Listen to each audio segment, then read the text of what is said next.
Michelangelo, Donatello, Raphael, and Leonardo are all great Italian artists, but when grouped together, they represent the polar opposite of sophisticated Renaissance art, the Teenage Mutant Ninja Turtles. Whether you know them from comics, movies, cartoons, toys, or video games, the Teenage Mutant Ninja Turtles have been one of the most successful independent comics of the last 40 years. They have amassed generations of fans. The co-creator, Kevin Eastman, grew up in Maine and graduated from Westbrook High School. 207's Beth McAvoy, a Ninja Turtle fan, spoke with him from his home in California. The Teenage Mutant Ninja Turtles have had such a staying power in pop culture with generations of fans. What do you think it is about these characters that has made them so likable over the years? They're very unique. They're very different. They're part of kind of an adoptive family. They're mutants. They're not of any particular, race, creed, or color. So no matter where you are, or who you are, you can imagine yourself as one of these characters, which is, part of the role play, the fantasy, and the enjoyment of and being able to embrace that character. The band of superhero brothers who live in the sewers of New York City and fight crime incognito was inspired in part by Eastman's love of Bruce Lee. In the 80s, Eastman was living with his comic book writing partner, Peter Laird, in Dover, New Hampshire.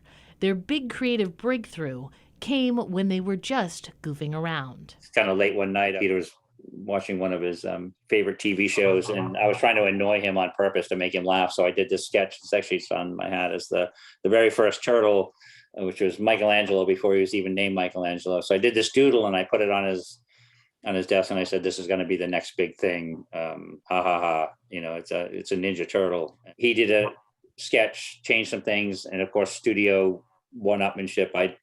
So we went back and forth until I penciled this drawing of 4 characters, 4 turtles, each with different weapons, and in this kind of comic book pose. And we just thought it was, he inked it in. We thought it was the funniest thing ever. We really fell in love with it. And the next day we said, let's come up with a story that tells how these characters became the Teenage Mutant Ninja Turtles. And that was back in 1983. Michelangelo, or Mikey, was the first turtle, and his personality was modeled after one of Eastman's good friends at Westbrook High School.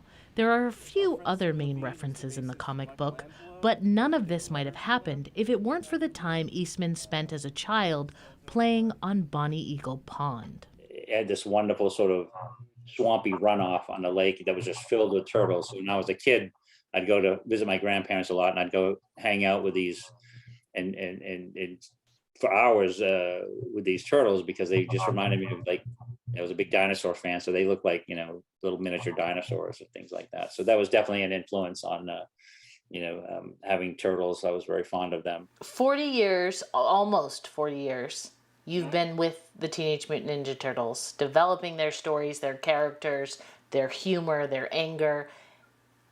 Have you ever gotten bored with them? It was one of those blessings that we were so grateful to have a job with the Turtles. When the Turtles started selling, we were like, yay, we're drawing comic books. And then after, 10 years, 15 years goes by, and you're sort of like, we're still liking it, but it's like, man, I'd still love to do some other stories. I have, a locker full of, scribbles and notes and character designs and ideas. And so it's sort of like coming up with a balance, like still doing Turtles, but having time to do other stories was important and that, I think, only helps your creativity in the long run. So, despite selling the rights to the Turtles more than 20 years ago, Eastman still gets hired to work on the cartoons, movies, and comics.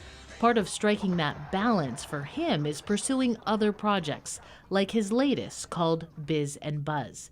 It's a comic he's created with British comic book artist Simon Bisley and features their alter egos. It's now being made into an animated series. When I was growing up, I loved Laurel and Hardy as a series, because I was like, they would go to get a job moving a piano, and they'd end up on a rocket ship to the moon. It wasn't that dramatic, but that everything, they would go into a job with the best intentions, but everything would go wrong, and everything would be turned around, and everything's. And so I just thought it was a funny thing. So I said, that's what Biz and Buzz would do. They would be like a Biz and Buzz work for hire. So they'd do their best at the worst jobs They always got the worst job, but they'd do the best to do them right. And so that was kind of the premise for some of their adventures or misadventures.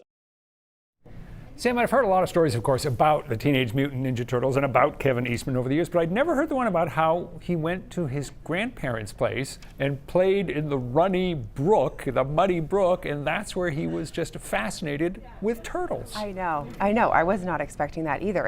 And honestly, Rob, I've never really been into the comic book scene, but every time we do stories on them, I'm like, you know what? This is kind of, I can see why people like them, because your imagination just kind of gets to run wild versus reading a book where it kind of says what the character feels and what they're thinking, all of that. So it's pretty cool. And 40 years, look, it's been pretty successful for him. Yeah, that whole field of comics and graphic novels over about 40 years, has just been enormously creative. There's so much going on there. Absolutely. You can't keep up with it, but it's nice to see a main guy doing well. So for several years, Kevin Eastman has been brainstorming a comic book series that, this is good, takes place in Maine. He says one day he will get around to writing it. Eastman will be back in New England for the Granite State Comic Con convention in Manchester this September. He just started seeing fans again and says that is one of the best parts of his job.